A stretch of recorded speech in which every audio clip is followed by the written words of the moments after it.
ಹೌದಾ? ಈಗ ಪಾಂಡವರ ಅರಮನೆ ಅಲ್ಲ ಆಶ್ರಮ ಹುಡುಕಬೇಕಲ್ಲ. ಓ, ಅಲ್ಲಿ ಒಂದು ಆಶ್ರಮ ಕಾಣಿಸುತ್ತಾ ಇದೆ. ಅದು ಪಾಂಡವರದ್ದೇ ಅನ್ನಿಸುತ್ತಾ ಇದೆ. ಕರೆದು ಕೇಳ್ತೇನೆ, ಯಾರಲ್ಲಿ? ದ್ವಾರಕೆಯಿಂದ ದಾರುಕ ಬಂದಿದ್ದಾರೆ. ಓ, ಬರಬೇಕು ಬರಬೇಕು ದಾರುಕ. ಮರ್ಯಾದೆ ಕೊಟ್ಟು ಮಾತಾಡ. ಬರಬೇಕು ದಾರುಕ.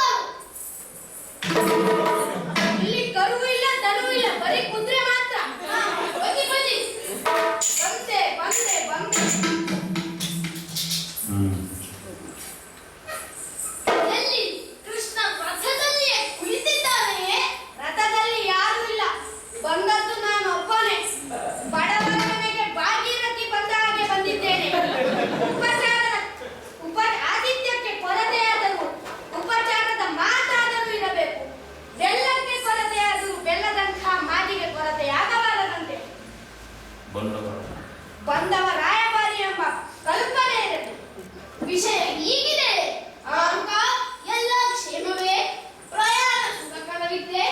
ಊಟೋಪಚಾರಕ್ಕೆ ದಾಕ್ಷಿಣ್ಯವೇ ಇಲ್ಲ. ಈಗ ನಿನಗೆ ಏನು ಕೊಡಲಿ? ನನಗೇನು ಕೊಡ್ತೀರಿ ನೀವು?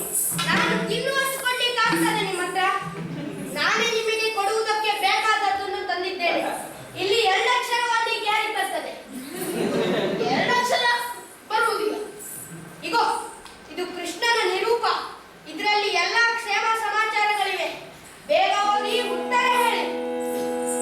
ಕುಂಭಿನಿಗೆ ರಾಜಾಧಿರಾಜ ಶಶಿವಂಶರು ಸಂಭ್ರಮದಿ ಮೆರೆಯುವ ತೋರಿಸೋನುವಿನ ತನಯನೆಂದೆಂಬ ಮದ್ಭಾವನೆಗೆ ಏಕೋ ಭಾವದಿಂದ ಕಮಲಾಮಕನು ಕೈಮುಗಿವೆನೋ. ನಂಬುಗೆಯ ಕೊಟ್ಟ ಭಯ ನಂಬಿದ್ದು ಕೊಡುವದಿದೆ ನಂಬುನಿ ಅಗ್ನಿಗೊಪ್ಪಿವೆಯನ್ನದನು. ಹೇ ವಿಳಂಬಿ ಸಂವತ್ಸರ ಚೈತ್ರ ಸೋಮಗ್ರಹರು ಬರೆದ ಲಿಖಿತ.